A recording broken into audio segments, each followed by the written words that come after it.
يا أيها الذين آمنوا اذكروا نعمة الله عليكم السلام علیکم ورحمۃ اللہ وبرکاتہ۔ حامد، کسی بھائی نے سوال کیا کہ آج کل نوکری رشوت کے بغیر نہیں ملتی، تو کیا کیا جائے؟ دیکھیے، اگر آپ حقدار ہیں اور اپنا حق دینے کے لیے آپ کو رشوت، حق لینے کے لیے آپ کو رشوت دینا پڑ رہی ہے تو وہ رشوت نہیں ہوگی۔ اس کی مثال ایسی ہے، مثلا گورنمنٹ نے 500 سیٹیں نکالی ہیں کسی بھی ڈپارٹمنٹ میں، مثلا ٹیچنگ لائن میں 500 سیٹیں آئی ہیں کہ 500 ٹیچر چاہیے۔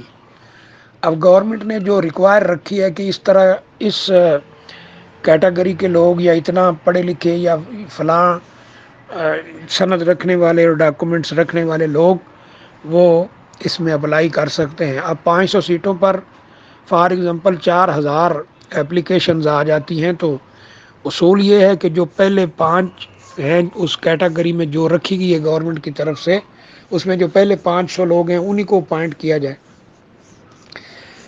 اب اگر آپ ان میں سے ہیں یا بہت پہلے جو لوگ ہیں، مثلا پہلے نمبروں میں آپ آ جاتے ہیں، اس کے باوجود آپ کو وہ ملازمت نہیں دی جا رہی اور آپ کا حق بنتا ہے، ہر لحاظ سے آپ اپوائنٹڈ ہیں اور وہ کہتے ہیں کہ پیسے دو تو یہ آپ کو سیٹ مل جائے گی، تو اس میں آپ کے اوپر گناہ نہیں ہوگا، آپ دے سکتے ہیں۔